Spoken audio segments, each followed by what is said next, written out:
Hey there, I'm Dr. David Maddow, and thank you so much for joining me today on Microdose U. One of the most commonly asked questions I get asked is, Dr. Dave, what else can I do alongside of my microdosing to enhance it, to make it work for me, to combat this crazy anxiety and depression or whatever else I have? What else can I do?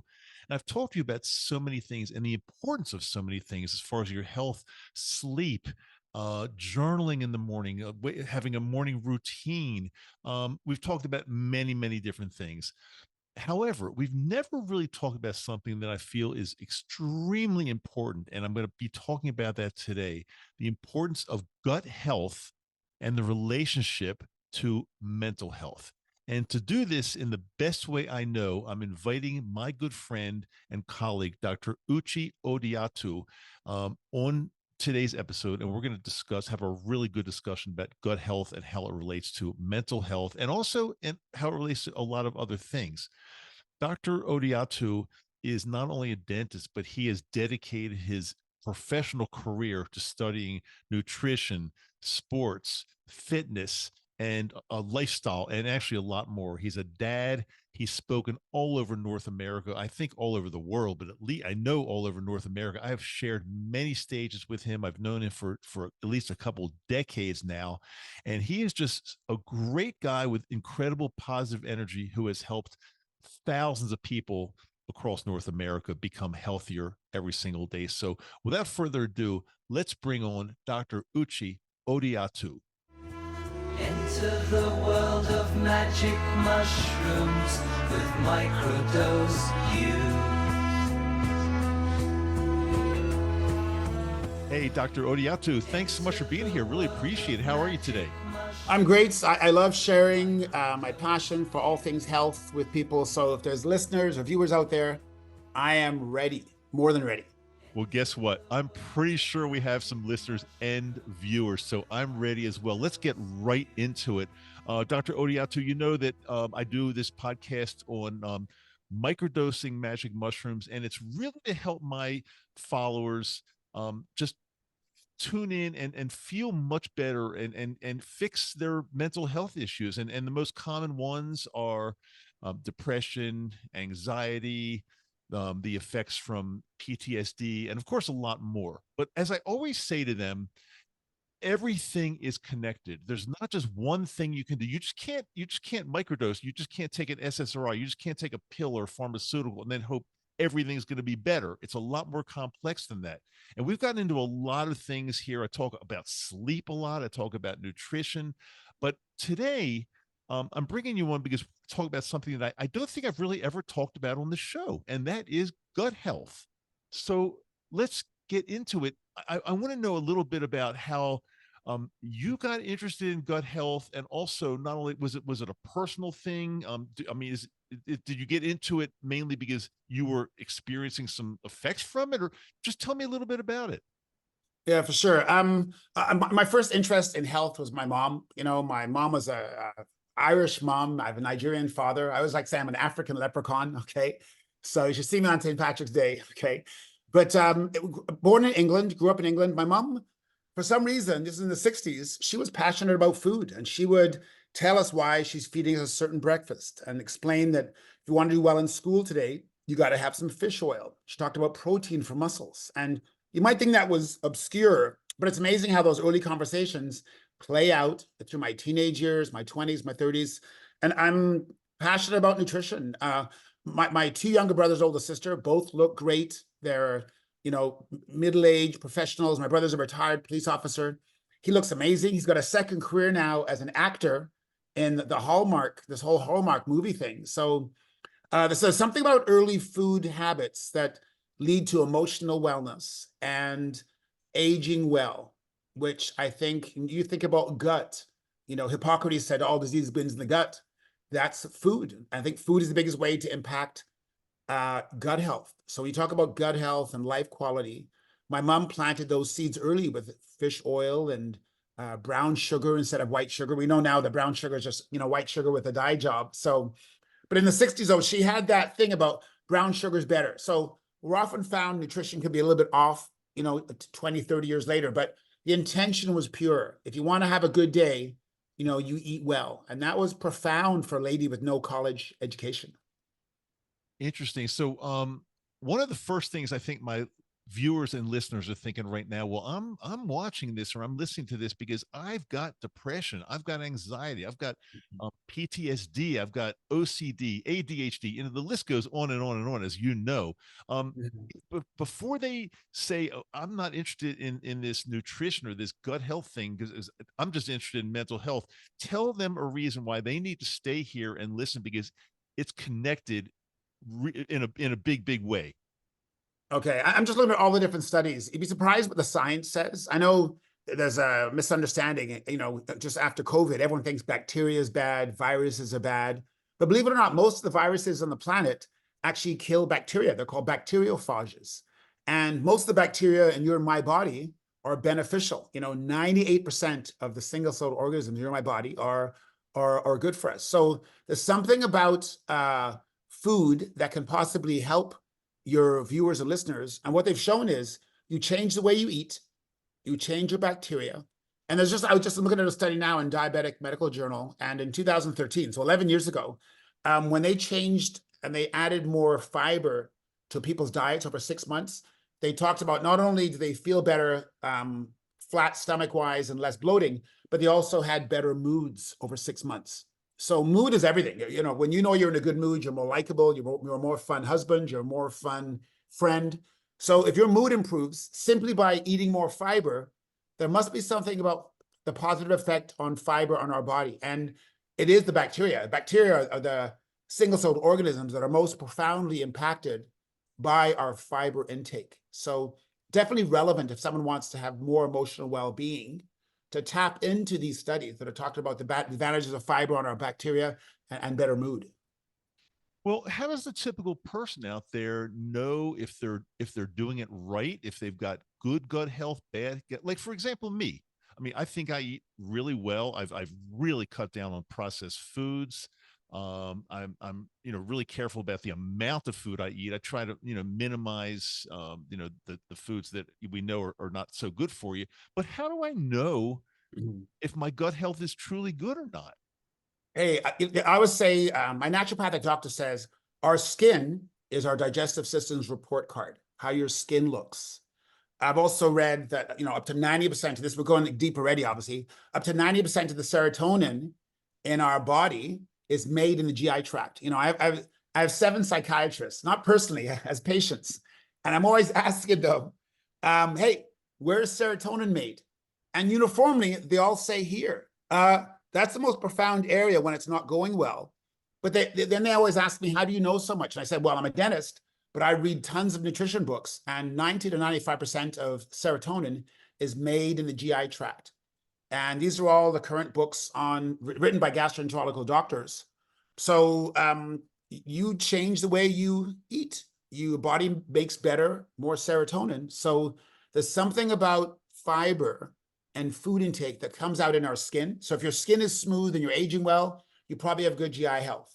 If you have a balanced mood and less emotionally triggered, guess what? You probably also have good digestion. Just like, when people talk about being hangry, talk about, I don't know how loving you are, Mother Teresa, John the Baptist, Jill Biden, no matter how pleasant you are, the minute you're hungry, you get a little annoyed and you can't be loving.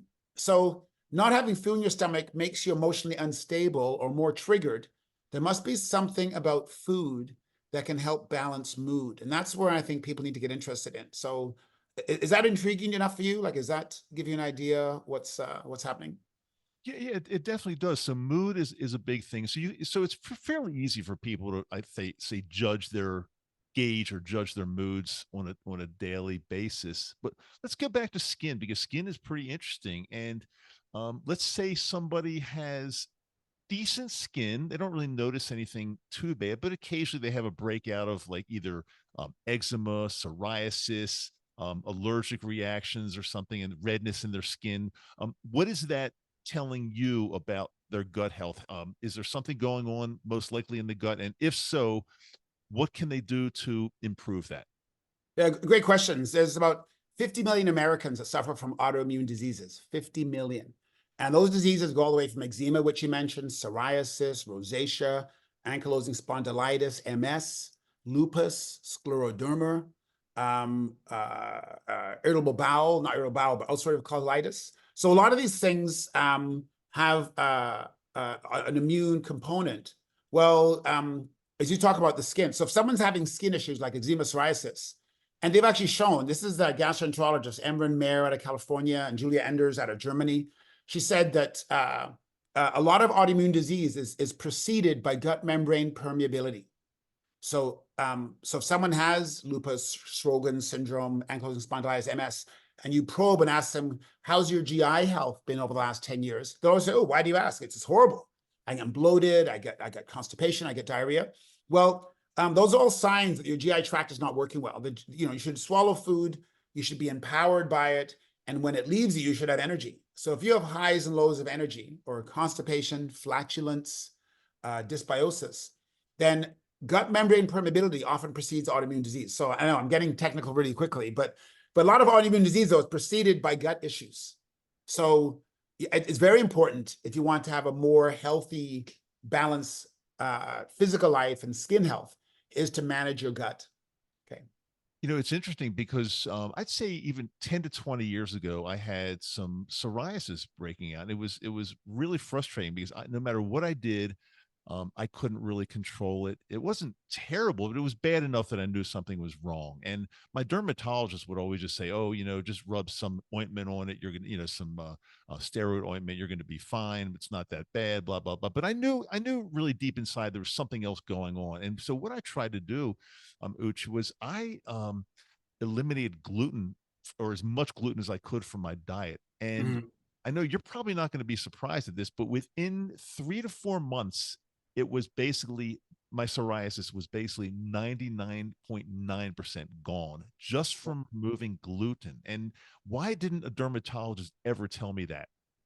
Yeah, great question. I think a lot of medical doctors, and I read this in this book called "How Not to Die" by Michael Greger, and he says that 25% of medical schools in the United States don't have nutrition requirements to graduate to being a doctor, and Tufts, which has the most nutrition hours to become a medical doctor, has 22 hours of nutrition. So if the average medical doctor has less than 22 hours, you can say, the average hygienist at 35 hours, the average dentist at 30 hours, is well within our discussion for dentists and hygienists to talk nutrition. But most medical doctors, they do drug treatment and surgical intervention. So nutrition is not, you'd think they'd be interested because the first doctor said, let food be your medicine, let medicine be your food. But on average though, they don't talk nutrition, because if you bring up a subject of nutrition and cravings and diet, a physician can get into an hour discussion, so can you imagine if you're getting paid a certain amount for a specific examination as a physician, as a walk-in clinic, do you want to get into an hour discussion about food tastes and cravings and diet? So you got to nip it in the bud. So here, try this cream, and we'll circle back in 4 weeks, which is time expedient, but really it's like saying, I'm really bad at investing managing my money. So what I do is I just keep doing Visa advances at the ATM. Well, Visa advances might fix me. That $500 cash advance Visa might help me, but it is not helping me with my general problem, which is like overspending and not worrying about savings. So, so cream works in the moment, but to go deeper, that's where a total health perspective is needed. And like you knew it, you change your diet and your skin improved. It was night and day difference. Now you mentioned Dr. Grieger. So do you think that one has to be, because I know he's a big vegan guy. Do you think that one has to be vegan or practice a vegan diet to have the proper gut health? I don't think so. I think, again, a lot of us are all or nothing. I think it's called intellectual disease. Smart people often overthink something. So Greger talks about we all need to eat more plants and vegetables and fruit and fiber. However, he was saying that 95% of Americans don't eat enough, 95%. So he's not saying switch completely to plant and fiber. That would be confusing to fast food industry. That would be confusing to people at the Thanksgiving meal and Christmas dinner. So he's just saying we need to up our vegetable intake. You want to go all or nothing. If someone wants to go completely vegan, you're going to have a challenge at social occasions. You're going to have a challenge with your buddies. You're going to have a challenge with your family and your kids. It can be done. Very tough though. And you got to be smart about it because you can get vegan beer, vegan tacos, vegan cotton candy. You can do vegan everything and still look horrible. So he came out and saying, just increase your vegetable intake. Don't be all or nothing because you will fall off the wagon. I'm a master of moderation. I eat meats. I had bison steaks a couple of days ago. I'm actually marinating some chicken breasts now. Again, but with my chicken breasts, though, guess what? I'm choosing to have ones raised without antibiotics because they've shown that antibiotics mess with our gut flora. So, and I bought these at Walmart. Walmart sells chicken breasts raised without hormones and raised without antibiotics. So like, it's very accessible, but you need to look a little deeper than the convenient. You need to look a little deeper and think, hey, I'm interested in keeping my gut healthy. So that's where I go with this. So I'm not a vegan, but if you look at my skin, pretty good. You know, I have 4 kids. I have a 9-year-old. I have an 18-year-old who graduated from high school. I am not a vegan, but I love vegetables, but I also love my meat. So there you go. You don't have to be vegan to be healthy, even though it gets evangelical. You go on nutrition Twitter, people fight with farmers in Topeka, Kansas, and they're arguing with professors that, you know, in Virginia. But moderation is the way to go, if you ask me. Moderation is the way to go. I would agree with that. I was vegan for 7 years, and Oh, wow. I followed people like Gregor and the like. And I got to tell you, it, I think it was really bad for me. Now I know everybody's different, but that's one of the reasons I was experiencing some mental health issues. I think I was lacking some nutrients somewhere, and I don't even know exactly what they were. And it doesn't really matter at this point because I introduced animal products back into my diet about 4 years ago. But the 7 years of being vegan, there was a honeymoon period where everything was great. I thought this is like the best lifestyle ever. But over a period of many years, doctor, I really started feeling shitty. I got to tell you. So I'm not a fan of saying you have to be vegan either. Yeah. Yeah. Um, People will look at me and say, "Oh, you must be vegan just because I look healthy." I said, "No, I've gone through and got a Big Mac, shake, and fries." And again, there's two. But 20 years ago, I went through twice in a day. I ordered the same damn thing. So, Ooch, I can't believe how you fries. People will see me in a hotel lobby and go, "You're drinking tequila? You're a health guy and drinking tequila?" I'm like, it's not an all or nothing world. If I was competing in the Masters Olympics and they were 12 weeks away, guess what? No tequila. But just to enjoy my friends and to toast a birthday, I'm going to have some Class Azul. I'm going to have some Dwayne The Rock Johnson Terramana. You know, I'm going to have some Grey Goose vodka on the rocks. So it's kind of annoying to people that you can be healthy and look great and have a balanced life, because most people want to make like, oh, Ooch, you must be very lucky, or you must work out 2 hours a day or have a trainer. No. My weight workouts now are 30 minutes most days. I don't even work out every day, you know. So I'm a master of moderation. I call myself a mom. I'm a master of moderation. And I think that's a lot more attractive way to go than this all or nothing, you know, Jack LaLanne, David Goggins, Tony Horton with the pegs on the ceiling. I've never done pegs on the ceiling, but man, I got some great biceps and I could not do pegs on the ceiling. You don't have to, you know. For the record, and just for our viewers that are watching this on the YouTube platform, how old are you? You know, everyone asks me that question, and I like to keep it a mystery, you know, because, you know, if you read any, have you read any Robert Greene? Have you read any Robert Greene, 48 Laws of Power? I don't believe I have. No. Oh, a genius thought leaders. In his book, 48 Laws of Power, this book is banned in prison because if you read these 48 Laws of Power, you can go from being an everyday grunt to running the show, because he has 48 laws through history. And one of them is never outshine the master. So if you work for someone, or if you got a buddy, never keep showing that you're smarter than him or you do better than the owner, because they will find a reason to fire you. You always think, hey, if I keep doing better, my general manager will love me. No, he will get rid of you because you're outshining the master. He said all bosses and managers have egos, and there's a status with that. So his other rule was have an air of mystery about you. An air of mystery means don't spill your guts. Don't show your breakfast. Don't show your relationships. Don't show your latest check that you got in the mail. Don't share your age. He said, you develop an air of mystery, and you will actually develop more of a intriguing interest by people. So when people ask me my weight, my blood pressure, I'm like, you know what? Einstein said, time is an illusion. right? There's no such thing as time and space. Just like I can expand and contract time with a mirror in a room. Driving to a destination is always seems like a long time than driving back. So for me, age is very linear. And I'm not married now. Our marriage amicably ended about 6 years ago. You know, I'm dating, and I'm dating younger because I find women my age want to go to bed early, you know, and I'm not talking about romance. They get tired. So I'm dating some of these women 10, 15 years younger, and they're still getting tired. I'm like, let's watch Gladiator. It's only 11 o'clock. And they're like, so for me, age is linear nuts and bolts science. My answer in a nutshell.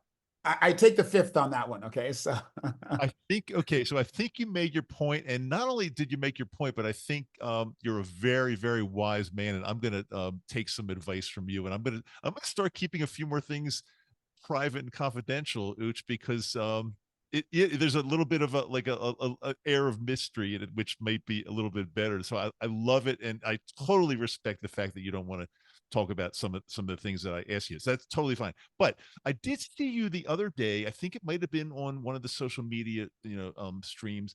There was a little clip of you speaking in front of a very large audience, and I think you were speaking on how it's so important to eat slowly and not just gulp your food down. And I will share this with you. You may know this, but my wife is Japanese. She lived oh, half of her life in Japan until we met, and now she's obviously in the US here with me.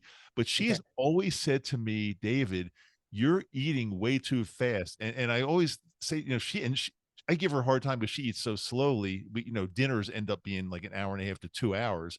But her she's got really, really good gut health and great skin. And so how important is it, in your opinion, to just really eat slowly and not gulp that food down? And what does it actually do when you eat too quickly? What happens? Why is it bad? Well, it's funny, we talk about fast food, and you got to look at the prevalence of fast food. The reason why it's called fast food is people eat quickly. And you got to think, you might be able to afford Michelin star restaurants or having a nice Italian meal. You might go to an oceanside restaurant, and your dinner might be, two, three, $400, maybe a nice bottle of wine. But for the average North American, Canadians included, I'm in Toronto, 95% of food eaten outside the home is fast food. 95%. And it's never called good food. It's not called nutrition food. The one requirement is that it's fast. You're at a drive-through and you see 3 cars ahead of you. Already you're going, I want my fries. I want my fries. So speed seems to be the most important thing.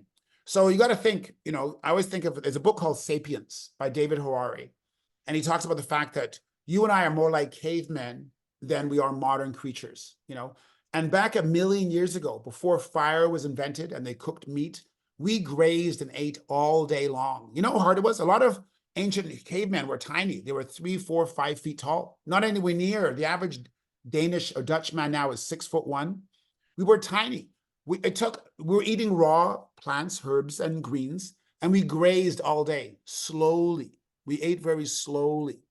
So you got to think, it's only the last, 60 years with fast food. So we're actually hijacking a digestion that always ate slowly. We ate slowly for the last, Homo habilis, 1.7 million years ago. Homo sapien, and this is, from Daniel Lieberman, 400,000 years ago. So we ate slowly over our whole human history. It's only now that we eat fast food. So no wonder it encourages dysbiosis. So when you think of the Japanese culture, they have some terms called kuchi sabishi. Kuchi sabichi, which I was told by a Japanese dentist, means eating because you're lonely, filling a void with food.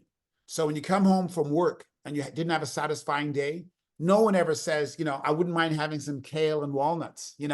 It's give me a double scotch and give me some, Ben and Jerry's ice cream. So stuffing your feelings, a kuchi sabishi, this Japanese word, really means filling the void of emotion with food, which is not a good idea to eat a 900-calorie Ben and Jerry's, cookie dough ice cream, when you should be calling your brother and saying, I'm sorry, or connecting with your children, maybe on FaceTime.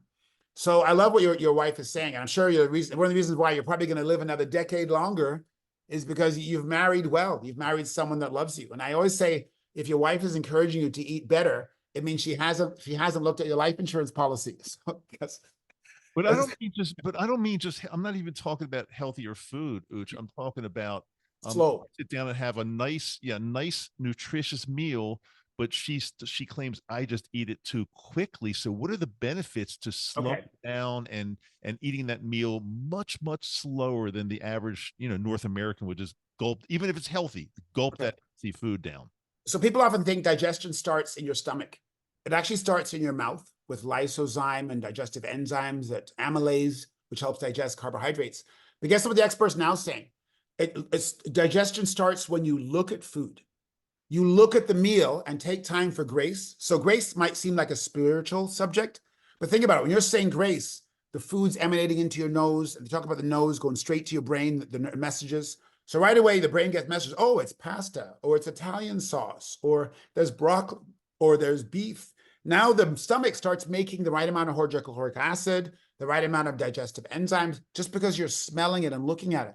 But experts now have shown that digestion starts even thinking about it. As I drive home, I'm anticipating my Italian dinner, and my body starts getting ready. So you can imagine then, if it has to be a body preparation, people who eat slower can better digest their food and absorb nutrients. So fast food gulpers, food goes down in bigger chunks, like an ice cube. Can you imagine your stomach acid trying to digest an ice cube of food that was digested quickly? Like think about sushi. Less hydrochloric acid interacts, and no food is sterile. So now you have a chunk of sashimi, instead of liquid, like your grandmother and great grandmother said. How is that hydrochloric acid going to break it down? And now you might have parasites and pathogens getting further along your GI tract, causing dysbiosis. So eating slowly, your body is better able to have an immune response, better able to digest and absorb nutrients. So you can actually get better absorption just by eating slower. So if you absorb nutrients better, it means you're actually going to repair your meniscus, make more serotonin, and repair better than someone's gulping down food. So eating slower means better digestion and absorption, which means better repair, growth, and a better meniscus, a better lung, a better brain. I hang around so many people that after a meal they reach for a Tums or a Gaviscon, and they say they've got some kind of acid reflux or something like that. It seems to be really, really prevalent amongst people that in North America. Why is it so prevalent, and how dangerous is that? And also, how, again, getting back to the mental health, because again, everything's connected. How is that affecting mental health issues? Yeah, great. You know what? I think if someone's not just, if everything you are is because of what you eat, and these gastroenterologists, the ones now who are into more complementary medicine, like Dr. Emran Mayer out of California, they say if you're actually eating healthier and you're digesting food better, you'll have better emotional well-being. Well, if someone's having Gaviscon and Tums after a meal, you probably ate too quick. You probably talked about discussion at a meal. Like the whole thing about the Mediterranean diet is not just the diet. It's not talking about politics, religion, sex over dinner. If you talk about polarizing subjects, just imagine, have you ever been upset talking to someone and you eat a meal and you get indigestion? It's because of the emotion change your stomach acid. You make less stomach acid. Not only do you make less stomach, you might actually make more stomach acid because you're irritated. But being irritated and annoyed, and you eat your favorite food, it doesn't feel the same. So anyone that's reaching for Tums or any of these PPIs, or someone who's got protein pump inhibitors or reflux, they're actually digesting themselves, making way too much acid. And now these medications are lowering the stomach acid. So now you're eating sushi with PPIs. Guess what? You don't have as much acid to maybe protect you from the parasites and bacteria. So eating slower, not talking about polarizing subjects. Like why bring up a sore topic at Thanksgiving? People start off planning and they all want this well, but you talk about polarizing subjects. Oh, what was dad like? How did you think about stepdad? And what was it like growing up with a blended family? And now you talk about polarizing subjects. Also, now you don't digest food well. Now you got reflux. Now you're angry. And now you're overeating. You have kuchi sabishi. You're trying to fill that void with eating foods. Now you got a meal that should have been happy. Now it's not going well. And it stays with you for hours after.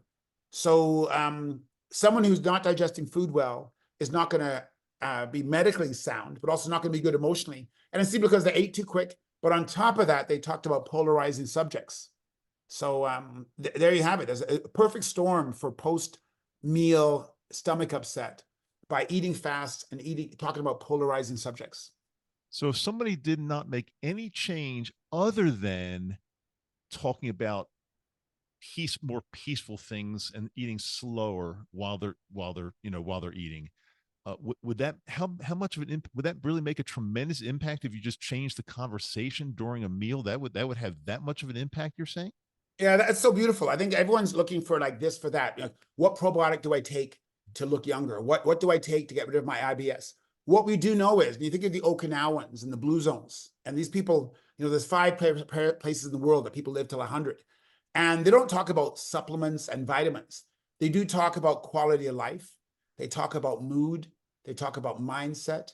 They talk about philosophy. I'm sure the Okinawans, when they're eating their blue potato, weren't screaming and fighting with each other about work and life, or about when's the last time you called me? So there's something about people living a long time that resolve issues and they have higher emotional intelligence. So I'd say, in a nutshell, instead of trying to memorize which bacteria are good for you, whenever you eat, don't look at a scary movie. Can you imagine if I'm watching a movie, Field of Dreams with Kevin Costner, and you're watching Halloween 3 with Michael Myers disemboweling and gutting people, and you're shocked, you got epinephrine zooming up and down and cortisol, and I'm watching Field of Dreams thinking about my dad playing baseball growing up, who's going to digest food better? So I would say it's much better talking about pleasant subjects than polarizing subjects. And that, I think the viewers will be well on the way of having a better absorption and better meal experience than thinking about and discussing, arguing over bad things, or replaying a sad sack story from the day, or talking about the fender bender you saw. Keep it positive. Ask them, what good things happened today, baby? Tell me about your day. Tell me the good things. What you learned today? Now you're both going to have a more pleasant experience. And you don't have to understand every nuance of the single-celled organisms, but you do know that bacteria love it when you're happy. And pathogenic flora flourish when you're angry.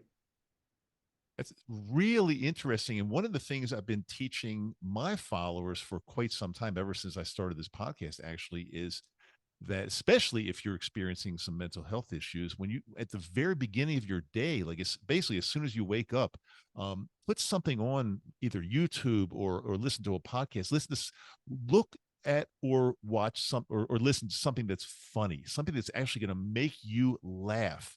And that is something to do with the I don't know what kind of you probably know this more than I do, but the certain brain waves, when you do that first thing in the morning, it's going to set the stage kind of like to be much happier the entire day. And then now the extension of that is even when you're eating, to do something very similar, to talk about something pleasant instead of the debate, the election, politics, war, all that stuff, because I can understand now what you're saying. That's huge. Well, norepinephrine, which is one of the chief fight or flight neurotransmitters, and actually like a hormone in the body, it's always higher when you're upset. So if you're watching news, if you're arguing with your spouse, giving someone you're at a dinner table of 8 people, it's not all love and harmony when families get together. If you're focusing on the fact that your uncle is here, and I can't believe they invited my uncle, I can't believe they invited my uncle, guess what? Higher levels of adrenaline and cortisol. And now that HPA axis, that part of your brain, the amygdala, the primitive part of your brain, is spinning out of control. Guess what? It encourages dysbiosis. You have less good digestion. You have less good absorption of nutrients. You're actually punishing yourself by focusing on that uncle instead of focusing on the 7 other people that are welcome to be here. And maybe just send him a psychological blessing. And hey, he grew up differently than I did. I'm not going to focus on him being here. And it's amazing how you lower the cortisol now because you're focusing on gratitude. I think there's a 2005 study in California that showed how feelings of gratitude is incompatible with resentment and anger. So during the meal, I'm focusing on the pleasant trees. I can actually lower my adrenaline, lower cortisol.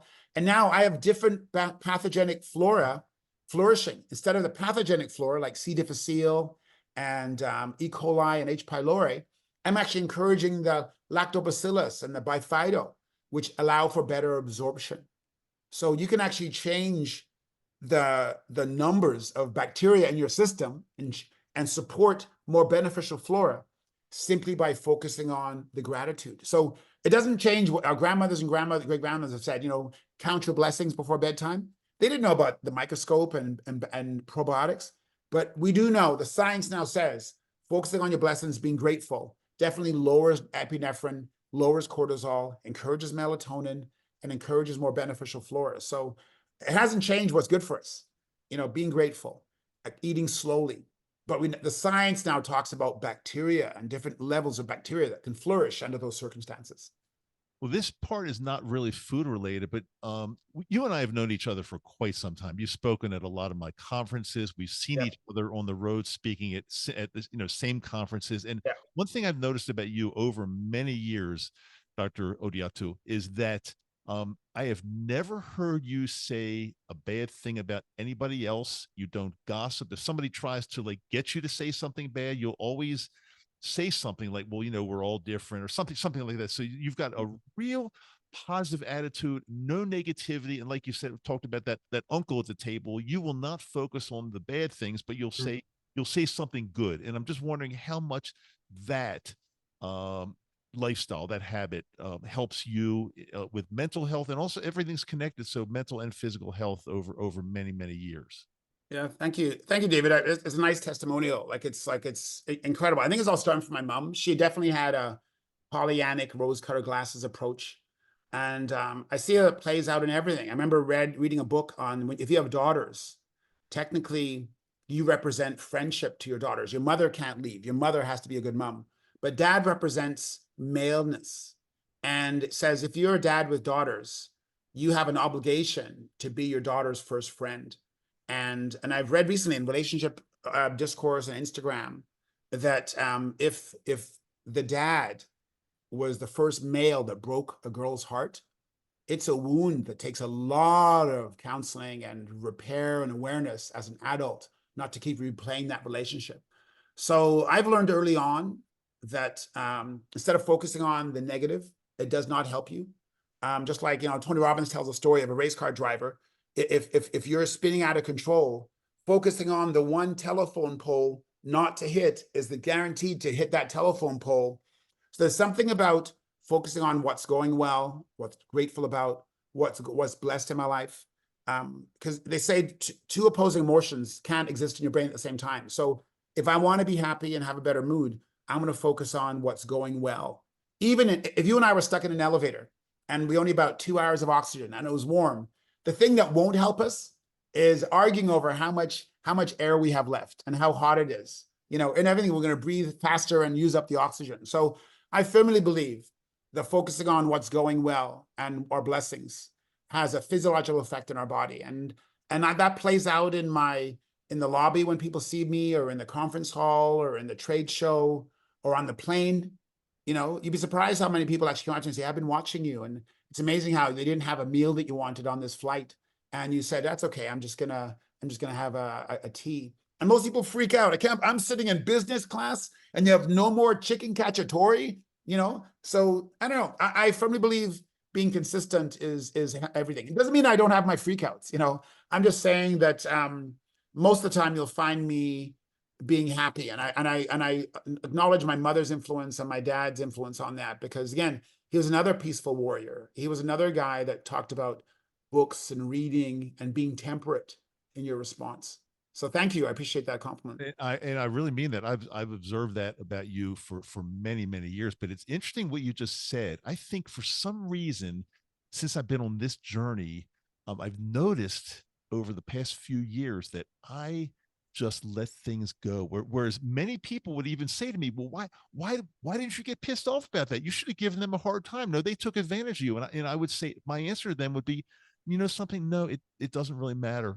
I'm okay. That doesn't matter. It's not a big thing. And people do freak out about that because they think I've become too easy, too peaceful, too much of a pushover. But I'm not a pushover. I know where to pick my battles, and I'm not going to get upset if they run out of chicken cacciatore on business class. Why would I ever get upset about that? I would just make the best of it, like you do. I would say I'll take some tea, and I'd be good with that. But I do want to. You mentioned something earlier that I definitely want to touch on, and getting back to food more. How do you feel about the benefits of probiotics, and not only just not just only taking probiotic capsules, but things like yogurt, Mhm. kraut, kimchi. How beneficial are these things for your gut? Okay, it's not new really, because there's a guy named it was Dr. Michnikov, and he was a Nobel Prize winner from 1905, and he made a note 120 years ago that certain people that carried fermented milk in a leather bag had healthier and better health and longer life. This is like 120 years ago, so they've known about fermented food a long time ago. It's only now the science is talking about it. There's different yogurt companies that are claiming to have great stomach health and overall health qualities. So this is not new. Fermented foods have been around a long time. And originally it was just to preserve food. Now they know fermented food has prebiotic and probiotic qualities, which help establish more diversity and stability to our GI tract. So, you think about it, there's certain kinds, kimchi, kefir or kefir, yogurt, cheese, pickles, sauerkraut, miso soup, apple cider vinegar. And I'll aim on average to have about 2 of those a day. I'm not so black and white with it, but I have about 2 a day. And I do have a flat stomach. I have a 9-year-old. I've been a doctor now for more than 25 years. I do have a flat stomach. I am, people will say, like Bruce Lee, I'm like water. He talks about be like water, go with the flow, as you say. And if you want to lose an argument, get angry. And they've actually shown the minute you get angry, which you're no longer like water, you're like ice, what happens is your amygdala gets engaged, which is your primitive brain. And as soon as you get angry and get stubborn, and I can't believe there's no chicken cacciatore, my most primitive brain, which is my amygdala, is now in control. I have no access for left and right brain. I have no access to coming across looking like a temperate, moderate, intellectual guy. I'm now like an angry caveman attacking. And like the bull, I can only go forward. I'm not able to go sideways. And I come across like an idiot. And what happens is anytime we're in fight or flight, what happens is we have no control over left and right. We have no wisdom. I can't think about past solutions. And you've won.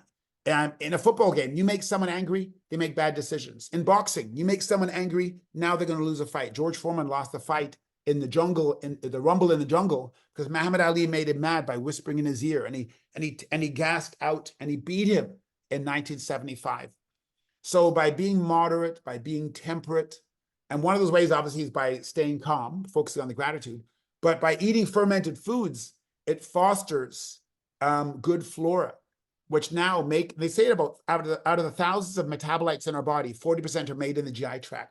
So there's something about stable gut health that makes the best neurotransmitters like GABA and serotonin and melatonin.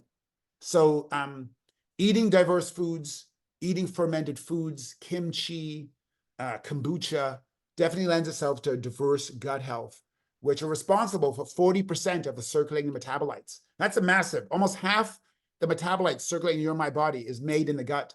So people who have more stable gut health will have better metabolites. Yeah, gut health is absolutely major. And one thing I want to try to tie in with that right now, that because I've talked about sleep for years on this show, because I am a firm, because I was diagnosed with obstructive sleep apnea about 4 or 5 years ago, and once I got treated, it's a world of difference. I mean, I'm a different person totally, and I'm sure I don't have to explain that. That I don't have to explain the importance of sleep. But how does gut health and sleep, how did the two of them tie in together, if at all? Yeah, great question. And you'd be surprised how there's a unified force in, we talked about unified theory, Albert Einstein and Stephen Hawking talk about unified theory. Every living organism has a circadian rhythm.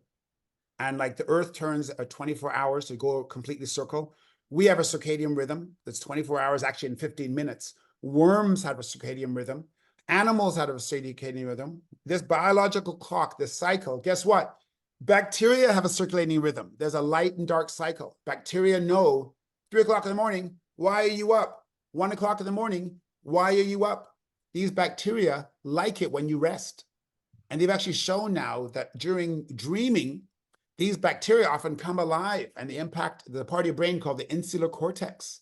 These bacteria almost come alive when you're dreaming. And what they're doing is they're helping you process emotion and process memory. So gut flora, bacteria have a light, dark circadian rhythm. So if someone, a shift worker, they call shift work the graveyard shift, because people live up to 10 years shorter lives. So there's something about circadian rhythm disruption that disrupts the gut, and now they don't make serotonin. They can't make as much GABA, and you have more emotionally triggered. People who drink before bed, an glass of wine might help you get to sleep quicker, but you don't dream as much. So you become more emotionally triggered. Like alcoholics often are triggered. So there's something about gut health and circadian rhythm and the light-dark cycle that if you don't respect it, you will have a shorter life. You will have more chronic illnesses. So this is powerful conversation. Like this is a PhD right here. We're talking about the subject, but it's a PhD. This is powerful stuff. Like I'm getting excited about it, and I know this stuff. So I want to take some notes. I'm taking some notes as I'm talking. So. I love it when you start taking notes on your own information. That's a beautiful thing. So just to circle back, Uch, again, most people that are watching or listening today, they're here because they want to improve their mental health, and they may have tried SSRIs or similar in the past, and now they're thinking about or maybe even using microdosing magic mushrooms or something like that. And we've been talking about gut health and more on this show, but what would be some the most important takeaways right now? Somebody's listening, they're okay, they get it, they get the thing about gut health, but they really still, they're here because they want to improve their mental health. What are a few takeaways that you say they should be doing starting immediately to improve their mental health? Okay, one thing, even to talk about food being expensive, and I consider food an investment. Cancer is expensive, a stroke is expensive, Alzheimer's is expensive, God damn it. So don't talk about healthy food. Healthy food is an investment. So buy the best food you can afford, and cancer. Yeah, you'll actually stack the deck in favor of not getting cancer. So, but I would say, when you start talking about what food to buy, it gets very overwhelming. There's 72,000 products in a Whole Food store. I would say learn to be more mindful as you eat. So it's like you said, eat a little slower and bring some intention to your eat. So as you're eating that apple, think, man, I have teeth, I have saliva, I'm biting into the skin, which has fiber. This apple is going to become my lungs, my knee, my meniscus. I'm investing in my health with this apple. That's a different digestion of that, 100-calorie piece of fruit than someone just scarfs it down. Oh, I'm just going to have a fruit roll-up. More processed. It might be an apple fruit roll-up, but it's not an apple. You've changed look at the ingredients. There's 10 ingredients on a fruit roll-up compared to apple. So I would say one thing people could do for sure would be to eat slower and eat with more mindful intention. That would be the first one. 2, get to bed on time. If you want to have good gut health, there's lots of new science. There's some really good books on sleep and the power of physiology. But by sleeping better, sleeping deeper, sleeping in the dark, in a cool room, there's new talk on having dark sheets. There's actually not only light receptors in our eyes, obviously, but there's light receptors in our skin. So I've changed all my sheets to gray sheets and black sheets. I know I'm single, and I got this, I don't have the tiger skin, leopard skin sheets. I want black sheets. I want gray sheets, right? It fosters a deeper sleep experience. So that'll help with gut health and make me less emotionally triggered. 3, when I'm eating, be more mindful about the conversations and keep it on gratitude. Keep it on things that you enjoy. Ask people about what did they learn from today? What are your plans for tomorrow? So those would be 3 easy things someone would do without having to buy something. I know we're in a very product-driven world, but eating more mindfully, eating slower, and focusing on the value of sleep to have better emotional health could definitely send your viewers well on their way to a healthier life, better skin, better digestion. Yeah, and the good thing, like you just said, they don't have to spend a lot of money doing this. These are things you can just do kind of organically and naturally. That's beautiful. Thanks so much for that. Now, you and I have, again, we've known each other for quite some time, spoken on the same stage, crossed paths many times across North America. You've written books, you've been on TV, speaker, podcast, all kind of things. What is next for you? What's going on these days, and what do you see yourself doing more in the future? Yeah, actually, I'm a student. In 2 weeks, I'm going to go to Vegas. I'm taking a course with an Invisalign conference. I'm a student. I love being a student. I'm a teacher student. In a conversation, I'm not the master every time. I would say that thing, every master was first a disaster. So I don't mind being a student. I love learning. It's a two-way street, right? It's a two-way street. I'm going to be learning in 2 weeks in Vegas. And I don't know. I'm gonna work out a little bit later. I am gonna go to the gym. I'm gonna enjoy some patience. I went to yoga last night, and I've gotten rid of that goal-oriented focus. I think a lot of alpha male psychology is goals and crushing it. Ooch, you crushed it, or you killed it on stage. What the hell? There was no blood sacrifice. I'm not enjoying some Illuminati circle on stage. You crushed it. You killed it. Break a leg. Talk about violence. So I'm a new fan of purpose. And right now, talking to you, you're a kindred spirit. We're in different countries. I've never been happier. Like, I'm sharing with someone I care about. Viewers are going to take away stuff that's going to enhance their lives. If this was my last moment, I would go home happy. So, and I'm not just being cliche about it. I'm saying my focus now is to go moment by moment happiness. Getting a text and go, oh my God, I can't believe she remembered that. And I'm happy in that moment. Driving to work with the windows down, getting some sun on my arm and having the sunroof open. That's a beautiful drive, listening to an audiobook. So you might think, ooh, just a little bit Pollyannic, but hey, my mother, who passed away at 92, 8 years ago, talked about embracing moment by moment. And we talk about these big goals, like LeBron James, I can't believe he's going to play with his son in the NBA. Moment by moment, we live life slice at a time. So this slice with you has been beautiful. And my next plan is to enjoy my next slice. But right now, I've enjoyed this conversation. And that's might seem Pollyannic, but man, these road-colored glasses they fit really well for me. No, I am so glad I've had you here, and I have thoroughly enjoyed this conversation. And my next question is, I hope you say yes, but would you like to come back in the future? We talk about more things health related. I would love to have you back if you're okay with that. Yeah, for sure. I love sharing, and the science is changing all the time. There's so many topics. We can go. You can do a PhD in breath. You can take a PhD in the water impact on the body. I remember listening to a nutritionist talk about lysine, which is one of the 20 amino acids. He talked about his PhD was on, he studied it for 2 years. It's one amino acid. So we can go deep into so many different topics. I know you got a vast interest, you read, you've traveled. So between the two of us, we can definitely generate some good thought and generate some good feelings and help the viewers live longer and happier. So this is, I'd more than love to be back for sure. That sounds beautiful. Let's absolutely plan on that. And last but totally not least, if somebody wants to get in touch with you, ask you a question, find out a little more about you, what's the best way they can do that? My website, and it's obviously the name's a little challenging, but if they go to druche.com, so druche.com, so druche.com, they'll find me. There's email there, there's a messaging, they can see what I've done, some pictures, some videos. If you just Google Uche, UCHE, fitness, dentist, you will find me. So I cannot hide online. Like I love sharing. I'm writing. I'm speaking. You can't help but find me. I'm Instagram. Put Uche, UCHE dentist. I am that guy. You'll see my bearded face, the tooth to tooth, grin, my tooth whitening shade. They'll see me. So I'm available. And we'll make it even easier because for my nakama, and I use the word nakama a lot. Uchi, I don't know if you know that it's a Japanese word.